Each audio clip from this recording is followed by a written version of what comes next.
Yes. I did not post a video today. I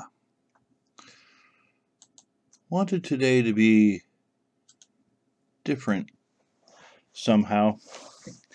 I decided, I've used the monster tag for quite some time. And aside from our bipedal forest friends, I haven't really delved into monsters as much as I probably should and as much as people expect on this channel. Hello, Mel. It is wonderful to see you. I'm glad you were able to stop by. Mel is a fantastic fellow with a lot of really good ideas and deep thoughts. And on the vein of deep thoughts, I've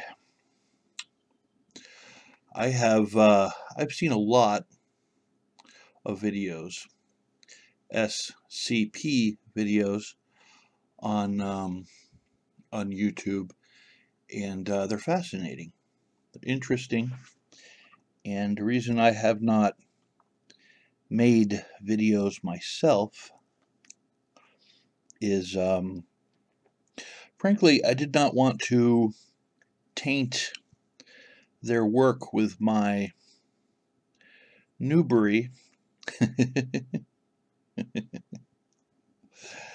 And I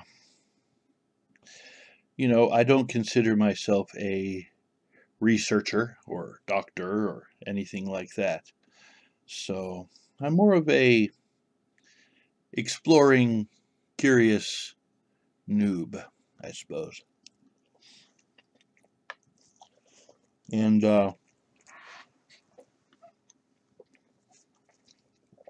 excuse me, I'm eating dinner. Well, hello, Mario Sonic. So my focus for the SCP Foundation files are going to be fairly quick. I'm interested in descriptions and abilities of these creatures, or maybe they're not creatures. Maybe they're inanimate objects, or maybe they're not inanimate objects. Maybe they're sentient, or not. Either way, they're very interesting. Very interesting indeed. So let's go to the Foundation website and type in our first random number, and what will come up could be something, well, it could be terrifying. It could be a long, drawn-out story. It could be short. It could be hilarious. It could be silly. And that's what's fascinating about this project, is you never know what you're going to get. And just pick up a number. How about, gosh, I don't know. Wow, they go all the way up to 4,000, looks like. Different series in the database.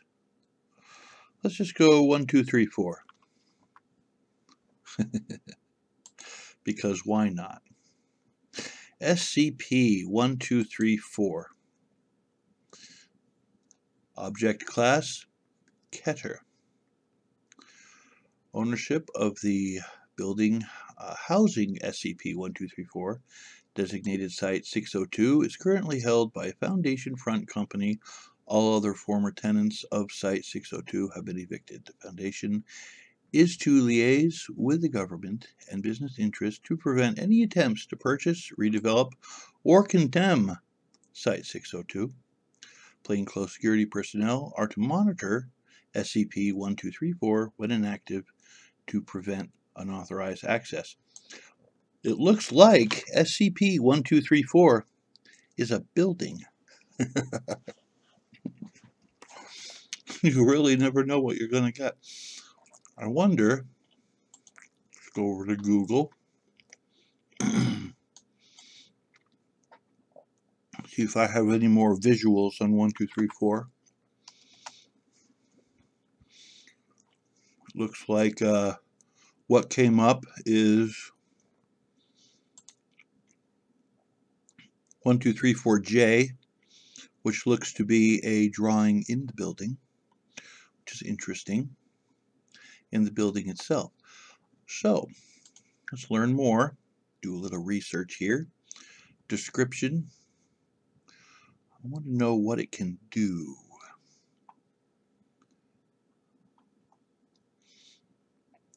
SCP-1234 is a former premises of Schmidt's Swiss Pastries, a bakery and tea room that operated in Chicago, Illinois from 1947 to 2003. The interior of SCP-1234 remains fully furnished and possesses working electricity, hot and cold running water, and natural gas.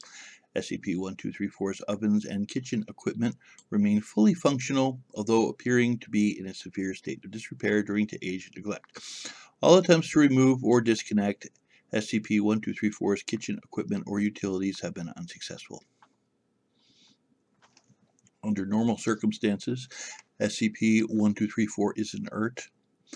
On an irregular basis, ranging from observed minimum to 2 days to an observed maximum of 17 months, 12 days, SCP-1234 becomes active.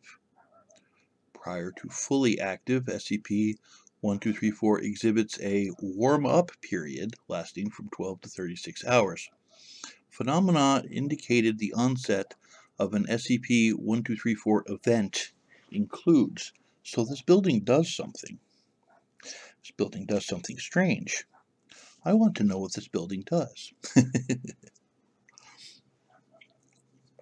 I am eating, so you'll have to bear with me momentarily.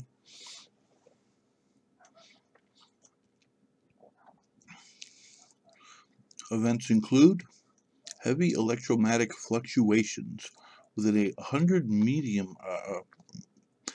meter radius of Site 102, interference and malfunctioning of monitoring equipment, electrical blackouts, brownouts on the city block, lights and electrical devices within SCP-1234 activating and deactivating spontaneously. Oh, Hot Body 47, we are exploring a whole new world here. Unexplained disappearances of humans and animals within a 300 meter radius of Site 602. And redacted. So these are the events that this building, I would assume that without reading further, that this building got the attention of the Foundation because of the people that were disappearing. Trying to see what happens when it gets activated.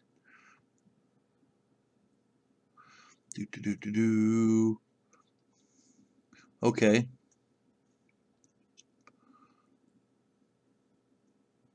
Okay, it seems the thing here moves around and does stuff in there to mess with people, which is very interesting.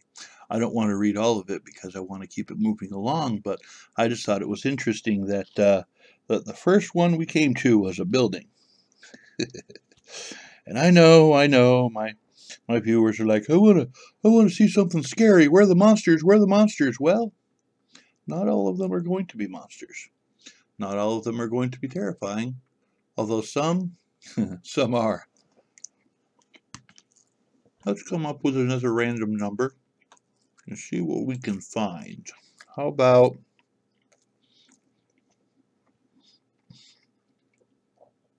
321?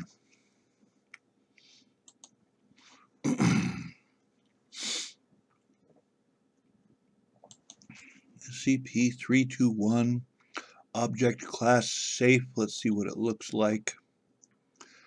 321.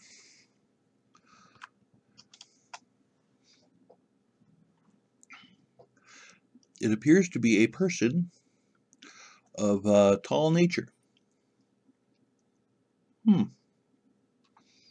There's quite a bit of drawings on that one, but the first one, well, that's interesting.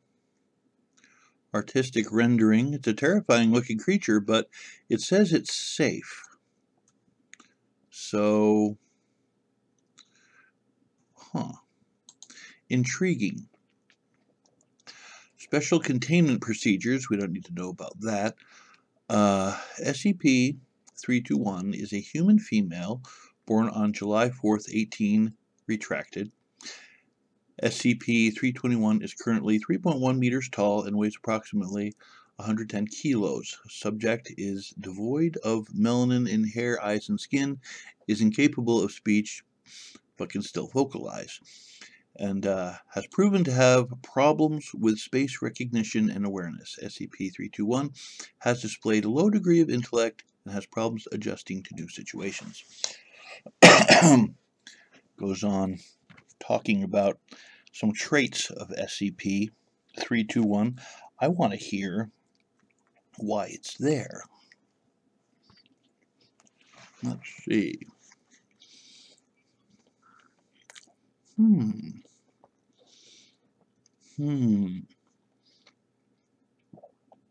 Says here, SCP-321 was quickly found to have recuperative abilities, capable of healing injuries inflicted upon it at approximately 5 times normal rate. Subject was at this time entered into Foundation records as SCP-321. In the time since, SCP-321's body has continued to age at a decelerated rate, approximately half that of a normal human. Although its aging has been slowed, SCP-321 has continued to grow, showing no signs of stopping, despite being taller than any recorded human. At this point, it is believed SCP-321's recuperative abilities stem from an overabundant production of stem cells, a result of its interaction upon death with redacted. See, a lot of these files are going to be redacted. They're not going to tell you anything. I think this is very interesting. This is a creature, a being, humanoid, and with interesting healing properties. Clearly human, but not human.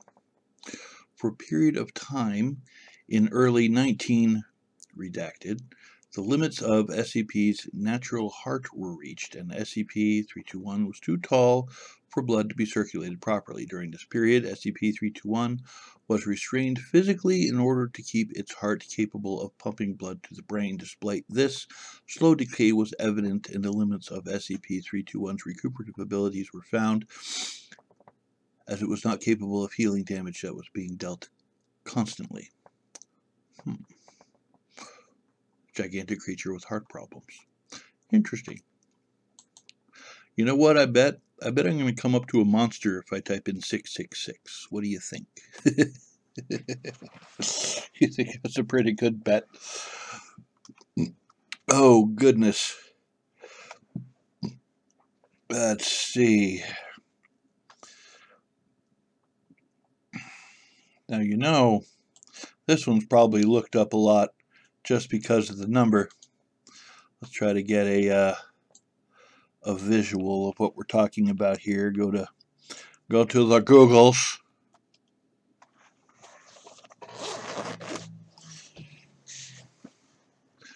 It appears to be a camping structure.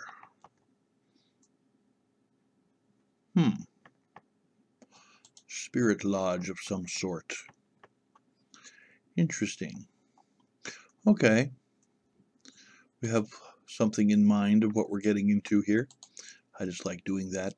Special containment procedures is to be stored in a monitored closed vault at all times. Site 73 in the Tibetan Mountains. Guards are to be changed weekly, must pass a background check before being assigned to the post, and proven free of alcohol and addiction. Let's go down to description. SCP-666 is a medium-sized Tibetan yurt. Because why not?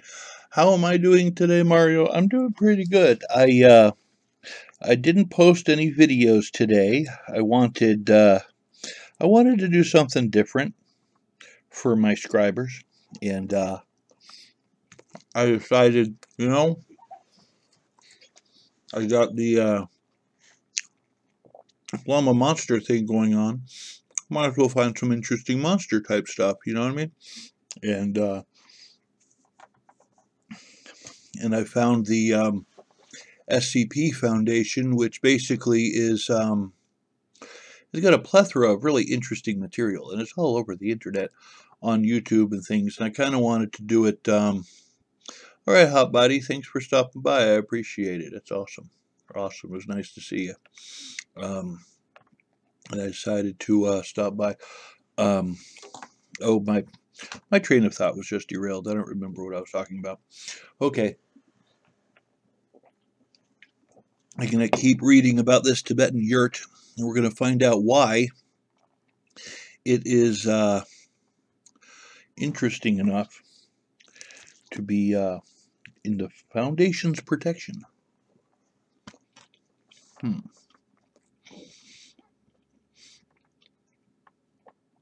SCP-666 is a medium-sized Tibetan yurt made of tied wooden branches covered in yak leather.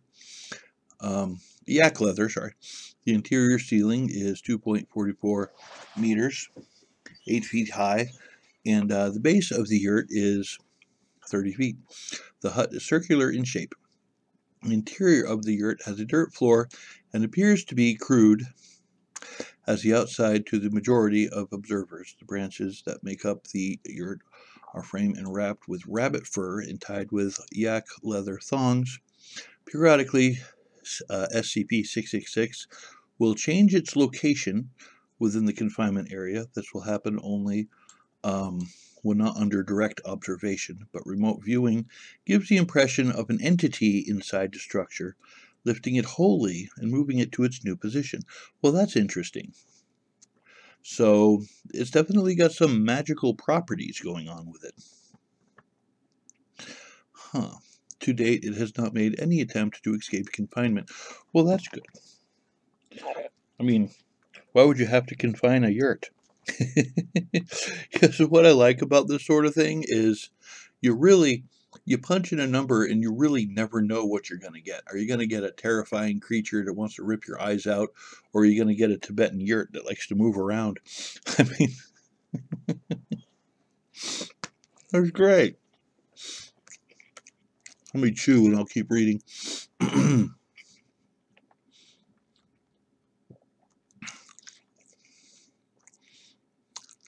I kind of maybe shouldn't have planned dinner and the live stream at the same time.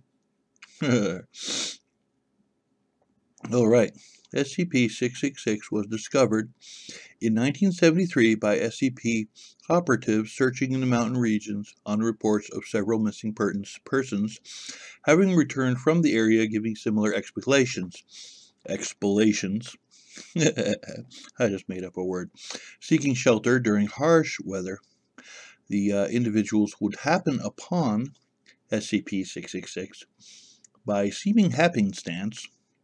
Having gone out in similar conditions, the exploration team was also able to discover the yurt. Of the 3 operatives present, 2 experienced no ill effects. The third encountered a stupor, experiencing vivid hallucinations and muttering incoherently to himself. Well, I do that regularly. Upon retrieving of the team, the yurt was removed and taken nearby Site 73 for further investigation. When an individual with no history to significant addictions enters the yurt remains dormant and seems to have no ill effects.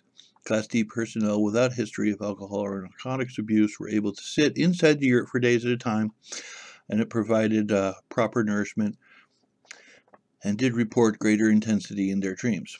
Individuals who have history of substance abuse, however, will experience hallucinations effect when they enter the structure. Well, that's just weird.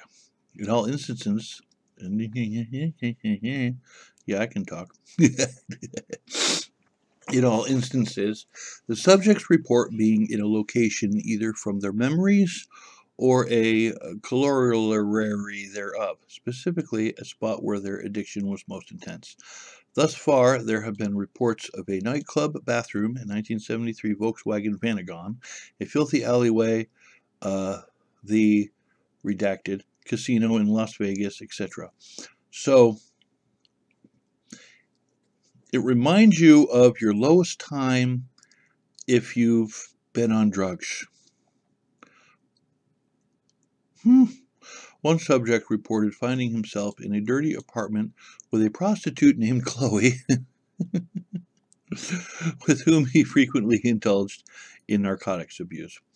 Another reported being in his own bedroom with a computer setup significantly more intricate than he owned before his arrest and distribution of child porn. Oh. So you go in this thing and it reminds you, During these hallucinations, subjects report that they are confronted by an individual referred to as SCP-666-1. They say -1 because it's connected to SCP-666, which is the yurt itself. So there's obviously an entity that goes along with it, probably the entity that's controlling all of these perception changes. Hey, Tales from the Locust podcast. Thanks for stopping by. Help me chew, and I'll read some more, because this yurt is really weird and interesting.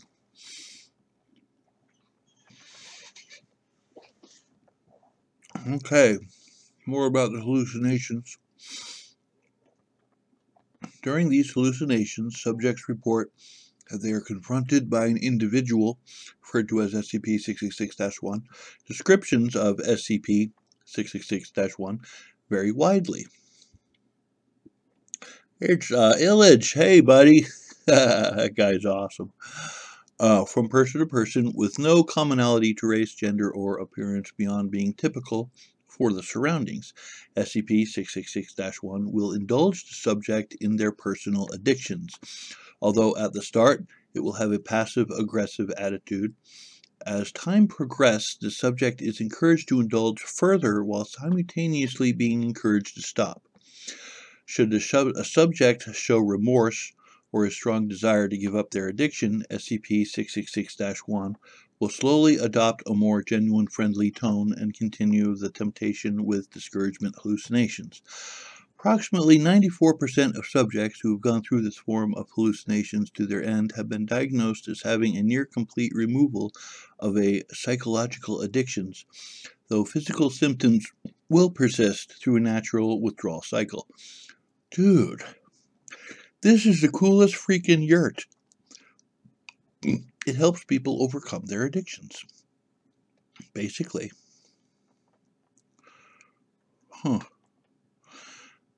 There's an addendum down here, which is interesting. Nearly identical stories have arisen in remote areas of northern Canada describing a Wendigo hut.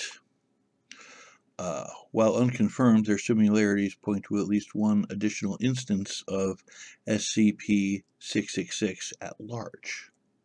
Well, that's interesting. Very interesting. They're not always monsters. Sometimes you find a weird thing out there. Looks like it tries to actually help people. Interesting.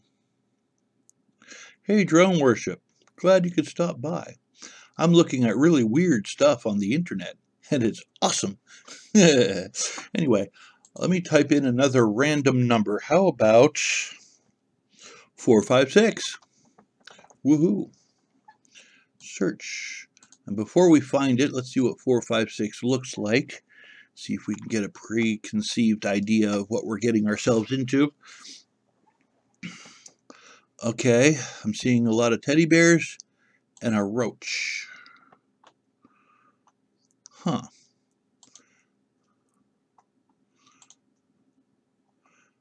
I'm not really sure which one. Probably that one. First one to come up. So, who knows what we're getting into here. SCP-456. Yes, it is the roach. Object class safe. Description. SCP-456 is a variety of the common bedbug. In addition to an anticoagulant, yes, I nailed that big word. In addition to an anticoagulant, SCP-456 injects data expunged, so we're not supposed to know what else it injects, while biting its host, causing the brain to produce adenosine endorphins and a narcotic identified as an analog of fentanyl.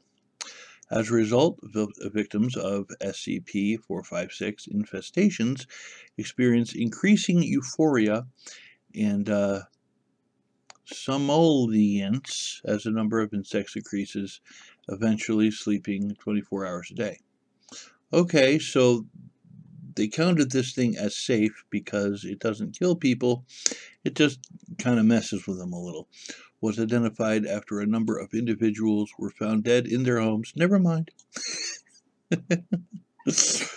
Suffering from various degrees of malnutrition, blood loss, and narcotics toxicity. Okay, so it gives you this euphoric bliss and you're not able to do anything else. Basically, that's what I got out of this one. Interesting.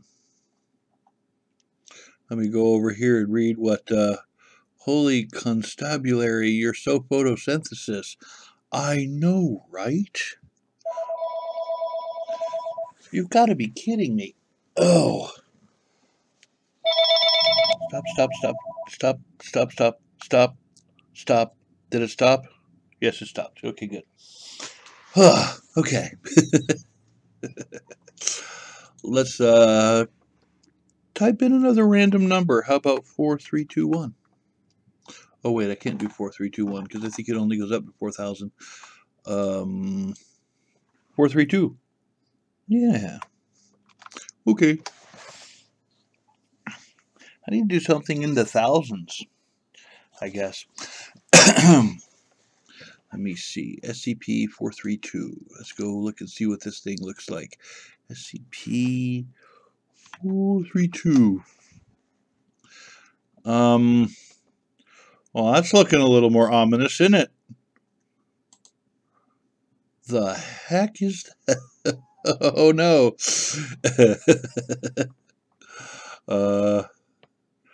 Nice. Scary. Okay, let's go see what this thing is. Although it looks like a storage locker to me. SCP-432 is to be kept in a standard storage area, Sector 25. It is to be kept locked at all times. The key to the lock kept in an adjacent security station under guard by 3 Level 3 personnel. No other special containment required. Description. SCP-432 is a 2-door steel storage cabinet measuring 2 meters tall by 1/2 meter wide by 1 meter deep.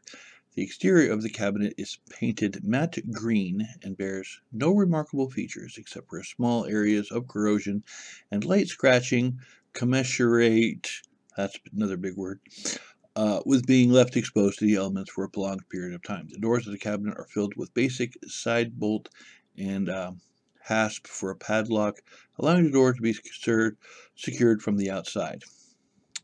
Okay. That's very interesting, but I know you're thinking the same things that I'm thinking. Okay. But what's in the cabinet? Right? Oh, goodness. Okay. Let's go down here. The fate of personnel within the maze when the door is closed is unknown. Well, that's what I get for skipping stuff. Apparently there's a maze in there. I'm going to have to read all this. Am I really going to have to read all this? Am I going to read all this? You gotta be kidding me. The interior dimension of SCP-432 displays significant disparity with the interior. The doors open to an apparently extra-dimensional space containing a large labyrinth complex comprised of as-yet uncharted series of corridors. Whoa.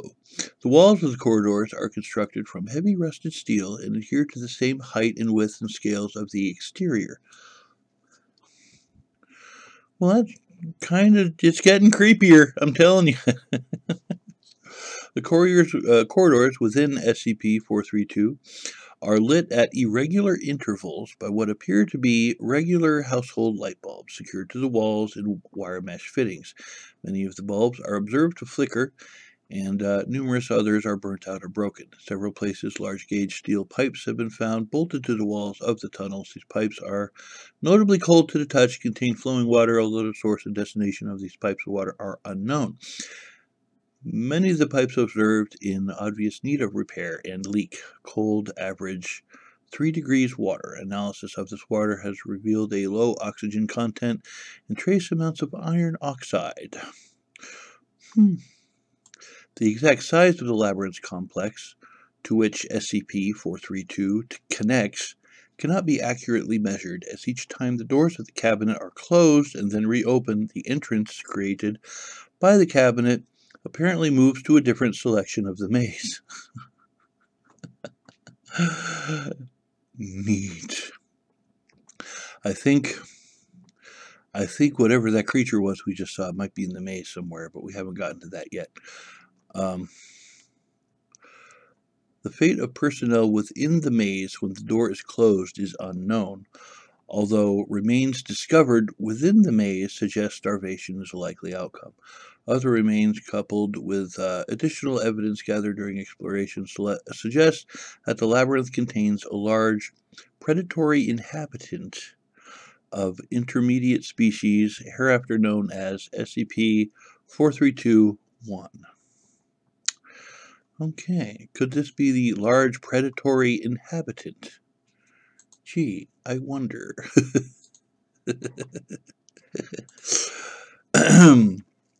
Oh, goodness. I'm going to take another bite of this stuff. Because you know, the thing I like about the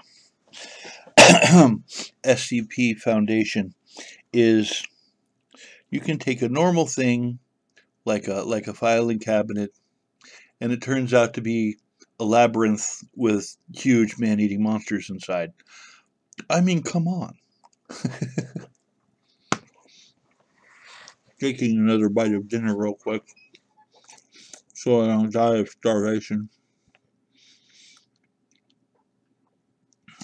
GPS units used within SCP-432 are rendered useless, as our cell phones, remote control devices sent into SCP-432 are similarly impaired and cease to function after trying an average of 20 meters into the maze, rendering remote mapping of the internal layout impossible.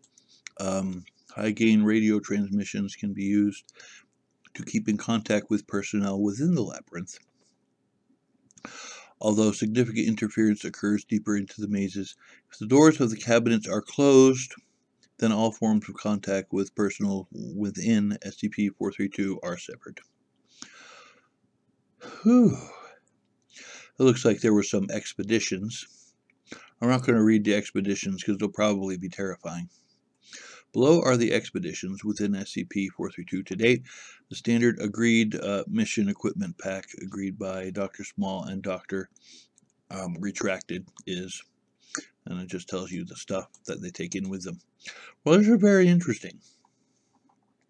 So if you ever see a cabinet like this, don't get inside. That looks like a pretty heavy gauge steel too, doesn't it? That's a hardcore cabinet. Want to get in there, you'll be walking around a labyrinth until you either get eaten or starved to death. So we're getting a little spookier. I'm going to move on to something else because I can. Let's go with a bunch of threes. 3333. And let's look that up on the Googles. See if we can get a picture of it so we know what we're getting into. 3333 appears to be a lovely sun deck. A tiny little house on top of a mountain, perhaps? Or some sort of research tower, maybe. Interesting. Okay, so we've got another building. Suntop Fire Lookout. The trap door leading to SCP-3333 is to remain shut and locked at all times. Well, that's called foreshadowing right there, folks. At least one operative is to remain posted under SCP-3333 at all times to prevent entry or exit. The door to SCP-3333 is to be examined for signs of damage daily.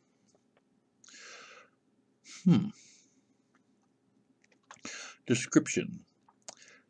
SCP-3333 is a spatial anomaly located within the Suntop Fire Lookout, located in Mount Banker National Forest, Washington State, U.S.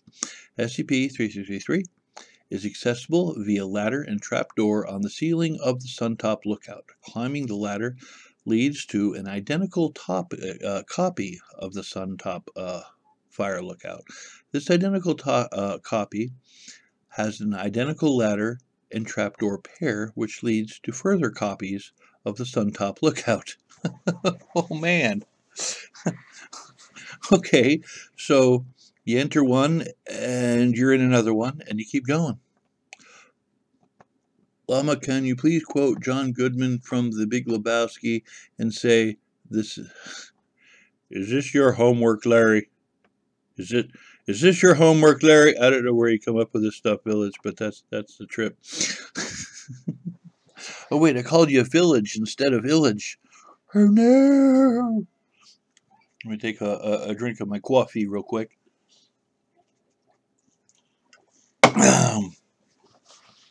Okay.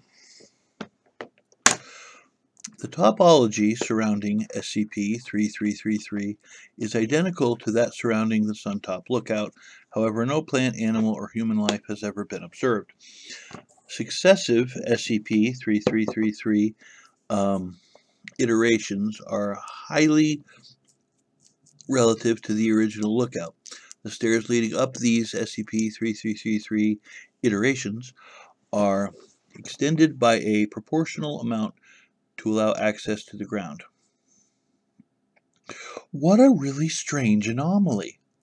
So, the SCP Foundation, which, in case you're wondering, SCP stands for Secure, Contain, and Protect. Either protect the creature from us or protect us from the creature or inanimate object, as this case. But so this thing basically, you climb up a ladder and you're in like the same room, and then you go up again and you're in it again, and it keeps going up indefinitely, and that's a very, very, very strange anomaly, which is why the SCP Foundation has taken custody of it, I might say. Oh goodness, I'm surprised some of my regulars haven't looked up SCP and looked up weird ones for me to look for by now, because there are some mighty strange ones. There are some terrifying ones, and yesterday I saw a video about a toaster. So you really never know what you're gonna get. You never know what sort of things the Foundation will, take over. I'm lighting up a cigarette. Give me a minute.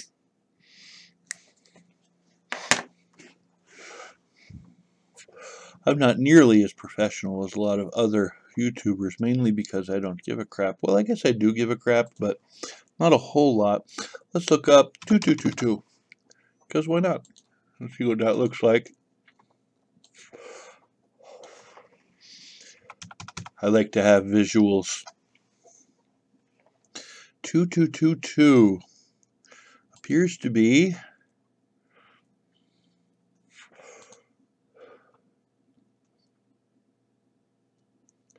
well, that's terrifying. Okay. It looks like it has something to do with space. and terrifying stuff. So I don't know, this one should be weird.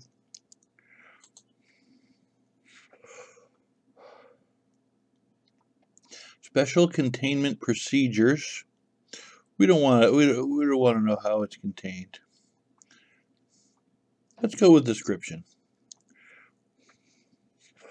SCP-2222 is an airlock composed of 2 opaque, hermetic, plug doors and a cylindrical 3.6 meters in diameter chamber with retracted space station. Okay, so there's only one space station. So I don't think covering up the space station's name is really helpful in this particular case.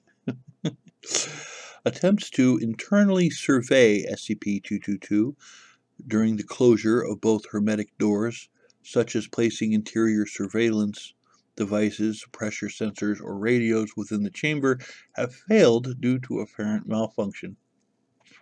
As a result, no means of interior observation within SCP-2222 are possible, including reopening via electronic control. Okay, so it's an airlock with a mind of its own. Organisms entering SCP-2222 precipitate immediate anomalous effects. Upon entrance from Orbital Unit 09's interior, the inner hermetic door will seal and entrap the organism. SCP-2222 will remain sealed for approximately 3 minutes prior to the door reopening and the organism re-emerging. Attempts to manually open the hermetic door during this period invariably fail. Entry within SCP-2222 from orbitable Unit 9 spatial exterior is yet to be conducted. There was an incident. Let's read the incident.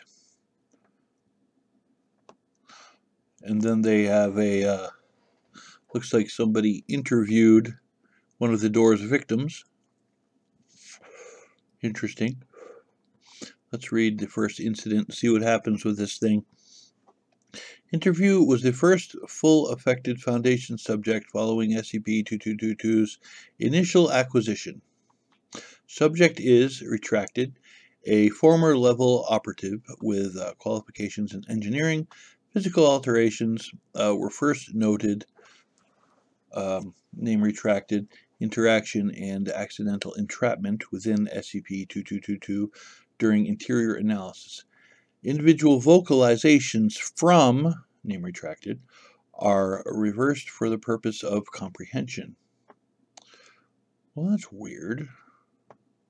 Of course, you know, it's on the SCP list, so it's gonna be weird. You know what I'm saying? Oh, goodness. Okay. Let's go look at another one. Remind me to stay away from hatches if I ever hang out at a space station. I'm telling you. Exterior file footage still depicting upon accidental entrapment. Oh, okay, so this is file footage of the guy that was trapped in there. That's just weird, man. That's just weird. Let's go with 2345. Yes, let's look up 2345 and see what we get. I have no idea. Oh dear. What the heck? Oh no. Okay. Oh jeez. What am I getting myself into? Maybe I should have looked these up first, so I'm not surprised with each one that I come across. Although, I will say not looking it up first, it's kind of more fun.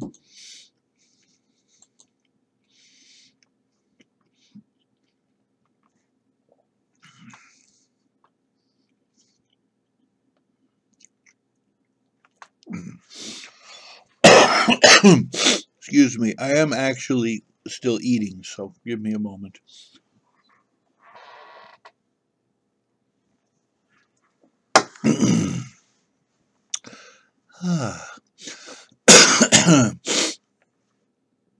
Okay, let's go right to the description. SCP-2345 is an anomalous reaction in humans that causes complete rejection of evidence supporting occurrences in beings outside of the affected human's sense of normal. Identified vectors for SCP-2345 activation include visuals resembling a diminutive humanoid with discolored skin and a disproportionately large head and eyes, and a number of trigger phases used by infected individuals to defend their position. SCP-2345 symptoms last 1 hour on initial exposure. Subsequent exposures increase in duration until they become permanent.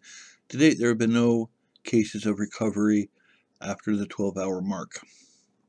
So in other words, you hang out with this thing, it messes you up.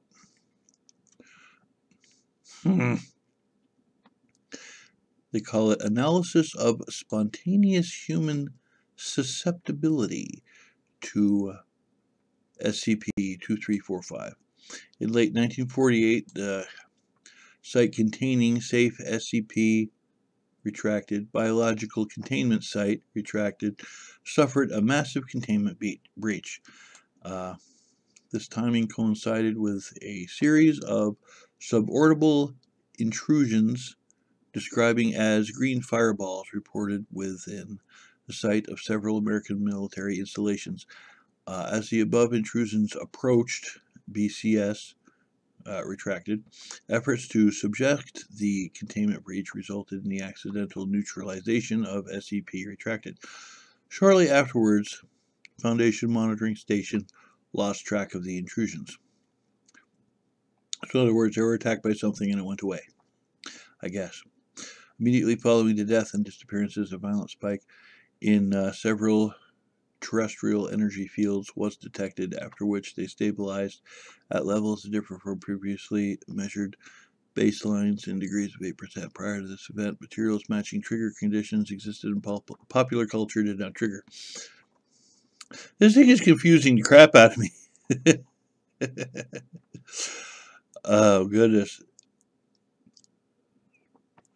The image needs to be authentic. While the first instances arose during the exposure to the autopsy, costumes, props, and artwork will also trigger the reaction. Okay, so people basically will get freaked out just by looking at this on like a psychological level, which, you know, okay,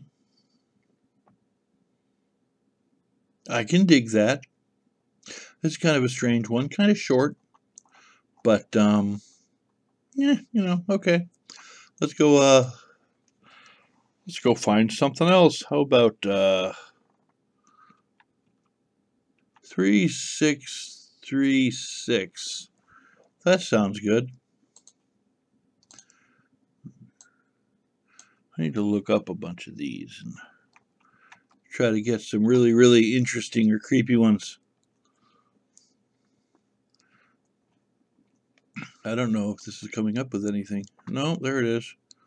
This is a probably a newer one.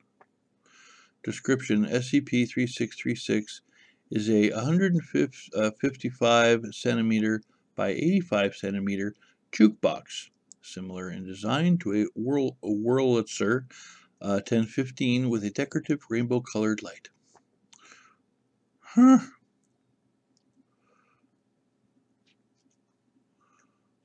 But what does it do? What does it do?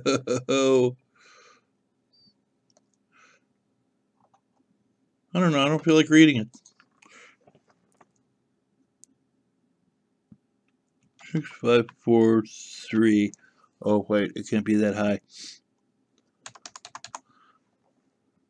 How about 2323? That sounds good.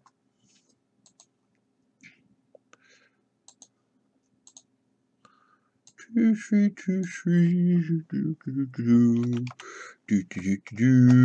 wonder if there's anybody here. Yay! Hi, 4 people. You're awesome. Okay, 2323. Looks like it's a bird. And a dead thing? Looks like a little mouse. That's somewhat terrifying. Okay. Description: SCP-2323 is an anomalous behavior in a great gray Sherlock's. It is mimetic in the host species. You know, oh, geez, these words are killing me. I mean, come on. I've been reading stuff my entire. They try to make this as scientific as possible, which is the problem. It is mimetic, and I have no idea what that means. I mean, that's a total nonsense word to me. I've never seen this word before in my life. Criminy. The host species, and both learnable and transmissible. Successful transmission rate, wild caught mates from career organisms are otherwise not anomalous species. I have no idea what any of this means. What does that mean? I don't understand. Ooh, what does it do? I don't know what it does. I don't know what it does. If I could find out what it does with really small words. I don't know, man. I'm losing it. I think I'm just going to go ahead and close out for now because my brain is turning into a mush and I'm just getting confused by really big words. But I just want to thank you guys for stopping by, and I wanted to kind of expose my followers to something new and then something strange. And I think I've successfully done that. This is definitely very, very strange material. And I would encourage you all to go look up SCP Foundation on the YouTubes and watch a couple of the weirder videos, and then you'll get kind of a basic idea of what's going on here. And yeah, because what's going on here is pretty strange. Anyway, thanks again for watching. It's been 40 minutes. Close enough is good enough, don't you reckon? So, anyway, thank you all. I hope you have a wonderful day. I think this has been pretty successful. You know, I wanted to expose you guys to some weirdness, and I did. So it's all good. Y'all have a wonderful day. I am out. Now let's try to turn this puppy off. Okay, let's see. We got this here. I need to press the stop recording button, which is there.